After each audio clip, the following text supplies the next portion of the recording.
దిగజారుడు రాజకీయాలకి కేర్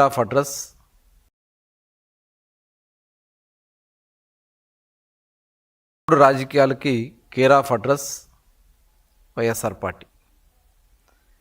ఈరోజు వైసీపీకి ఉన్నటువంటి సిద్ధాంతమే అబద్ధాలు చెప్పడం, విష ప్రచారం చేయటం. మరి గతంలో మనం చూసాం వాళ్ళ యొక్క సంస్కృతి సంస్కారం. ప్రభుత్వంలో ఉన్నప్పుడు ప్రజా వ్యతిరేక నిర్ణయాలు కోర్టులు తప్పుపడితే జడ్జిల మీదే తప్పుడు కామెంట్లు పెట్టించడం, సోషల్ మీడియా వేదికగా ఇష్టం వచ్చినట్లు అసత్య ప్రచారాలు చేయటం, సొంత బాబాయ్ హత్య జరిగితే ఆ హత్య ఎవరు చేశారో ఇవాళ అందరికీ తెలుసు. నారాసుర రక్త చరిత్ర అంటూ విష ప్రచారం చేశారు ఆ రోజు. ఇవాళ అవన్నీ కూడా బయటకు వచ్చి సొంత చెల్లిని, బాబాయ్ కూతుర్ని ఎలాంటి వాళ్ళ క్యారెక్టర్ మీదే అసాసినేషన్ చేసినటువంటి సందర్భం చూస్తే ఇంతకంటే నీచమైనటువంటి వ్యక్తులు ఎవరు ఉండరేమో ఈ ప్రపంచంలో నాకు తెలిసాక. సొంత బాబాయిని హత్య చేయించారు. ఆ హత్య నెపాన్ని ముందుగా నారాసుర రక్త చరిత్రలో చంద్రబాబు నాయుడు గారు వేయాలని ప్రయత్నం చేశారు. తర్వాత వాస్తవాలు బయటకు వచ్చి మాట్లాడిందని చెప్పి బాబాయ్ చెల్లి మీదే మరి వాళ్ళ భర్తే చేశాడని చెప్పి ప్రచారం చేశారు. సొంత చెల్లి మీద చూసాం ఆ సోషల్ మీడియాలో సాక్షిగా ఎంత దారుణంగా వాళ్ళు చేసినటువంటి సందర్భాన్ని చూసాం. పింక్ డైమండ్, తిరుమల తిరుపతి దేవస్థానంలో పింక్ డైమండ్ గురించి మరి ఎలాంటి రాజకీయాలు చేస్తారో చూసాం. చివరికి అది చంద్రబాబు నాయుడు గారు ఇంట్లో ఉందని చెప్పి ప్రచారం చేశారు. ఒక ఫేక్ వైసీపీ పార్టీ అంటేనే ఒక ఫేక్ పార్టీ. తర్వాత కోర్టులో వేస్తే మళ్ళీ అది విత్డ్రా చేసుకోవడానికి వాళ్ళే గవర్నమెంట్ రాగానే వాళ్ళు చేసినటువంటి పరిస్థితి. ఇవాళ గౌరవ ముఖ్యమంత్రి చంద్రబాబు నాయుడు గారు, అలాగే ఉప ముఖ్యమంత్రి పవన్ కళ్యాణ్ గారు, యావత్ ప్రభుత్వ యంత్రాంగం మొత్తం కూడా ఒక పక్క సంక్షేమం, ఒక పక్క అభివృద్ధి, రెండు కళ్ళుగా తీసుకెళ్తూ ఈ రాష్ట్రాన్ని అన్ని విధాల ముందుకు తీసుకెళ్ళినటువంటి పరిస్థితిని చూస్తే ఇవాళ సాక్షి పేపర్ వేదికగా లేదంటే సోషల్ మీడియా వేదికగా ఎలాంటి దుర్మార్గమైనటువంటి ప్రచారాలు చేస్తారో మనం చూస్తూ ఉన్నాం. రాజధాని గురించి ఇవాళ అమరావతి రాజధానిని ఏ రకంగా మీరు చేయాలో చేసినటువంటి పరిస్థితి చూసాం. ఇవాళ అదంతా కోలుకుంటుంది.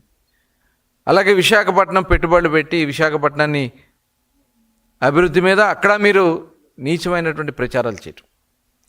ఇవాళ రాష్ట్రంలో ఎక్కడ అభివృద్ధి కార్యక్రమాలు జరుగుతూ ఉన్నా వాటిని అసత్య ప్రచారాలు చేయటం మనం చూసాం. మొన్న పాస్టర్ ప్రవీణ్ని అతను యాక్సిడెంట్లోనూ మరి వేరు కారణాల వల్ల అతను చనిపోతే దాన్ని మత విధ్వంసానికి సృష్టించాలని ప్రయత్నం చేసినటువంటి విధానం ఇవాళ ప్రతి ఒక్కరు కూడా గమనించాలా. ఇలాంటి వ్యక్తులు, వాళ్ళ బుద్ధులు, వాళ్ళ ఆలోచనలు, ఒక ఫేక్ ప్రచారాలు. ఇవాళ మొన్న ఎలక్షన్ జరిగింది పులివెందుల్లో, అట్లాగే ఒంటిమిట్ట. అక్కడ జరిగినటువంటి ఎన్నికల విధానాన్ని పక్క రాష్ట్రాల నుంచి ఉన్నటువంటి వీడియోలను కొన్ని తీసుకొచ్చి బూతులు క్యాప్చరింగ్ అయిపోతూ ఉంది, బూతులు రిగ్గింగ్ అయిపోతూ ఉంది అని తప్పుడు ప్రచారం చేసినటువంటి విధానం. ఇవన్నీ ఇంకా ఏం సాధించాలని జగన్మోహన్ రెడ్డి గారు మీ ఆలోచన?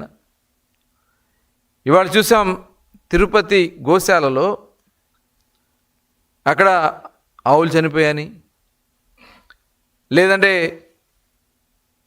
అక్కడ దర్శనానికి వచ్చినటువంటి భక్తులకి క్యూ లైన్లో ఆకలితో అల్లాడిపోతున్నారని, ఇట్లాంటి ఒక విషపూరితమైనటువంటి ఫేక్ ప్రచారం చేసి లబ్ధి పొందాలనే ఒక దుర్మార్గమైనటువంటి ఆలోచనలు చేస్తున్నటువంటి వ్యక్తి జగన్మోహన్ రెడ్డి గారు. వాళ్ళకి తోడుగా వైఎస్ఆర్ పార్టీ నాయకులు. ఇవాళ గత సంవత్సరం విజయవాడలో మరి వచ్చినటువంటి వరదలకి అక్కడ అగ్గిపెట్లకి కొవ్వొత్తులకి 23 లక్షల రూపాయలు ఖర్చు అయితే అక్కడ అందరికీ పంచినటువంటి పరిస్థితి ఉంటే అది 23 కోట్లు అని చెప్పి తప్పుడు ప్రచారం చేయటం. చివరికి ఎంత దుర్మార్గం అంటే గత ప్రభుత్వంలో వాళ్ళు అన్నా క్యాంటీన్లు తీసేశారు.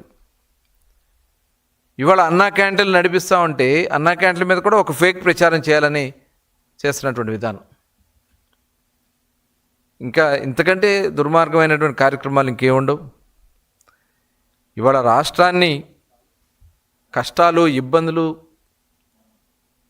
రైతులు ఒక పక్క, రైతులకు ఎక్కడ ఇబ్బంది వచ్చినా ఇమ్మీడియట్గా వెంటనే స్పందిస్తూ, మామిడి రైతులకు ఇబ్బంది వచ్చింది ఇమ్మీడియట్గా మామిడి రైతులకి అక్కడ అదనపుగా డబ్బులు ఇచ్చి ఆ మామిడి రైతులను ఆదుకున్నాం.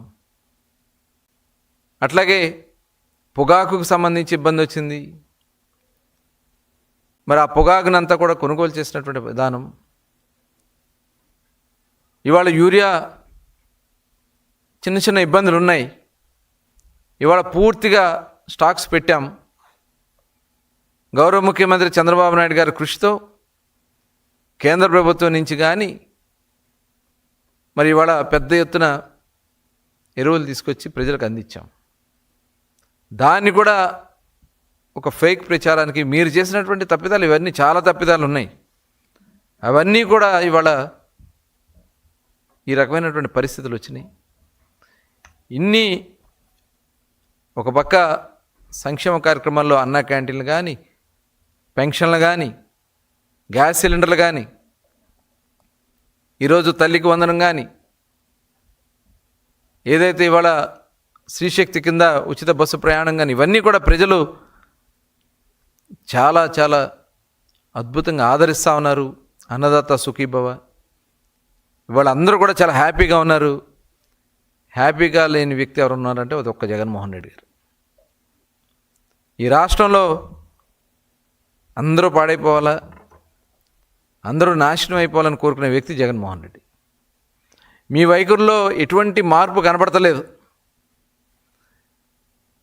మీ పెత్తందారీ పోకడలు అదే రకంగా కొనసాగుతున్నాయి. మీ పెత్తందారీ పోకడలు ఇంకా కూడా. ఒక్కొక్క నాయకుడు మాట్లాడతాడు, వైఎస్ఆర్ పార్టీ నాయకులు. ఒకడేమో ఉత్తరాంధ్ర నుంచి లేకపోతే ఇటు రాయలసీమ నుంచి నరుక్కొస్తాం, అటు నుంచి నరుక్కొస్తాం. ఒకడేమో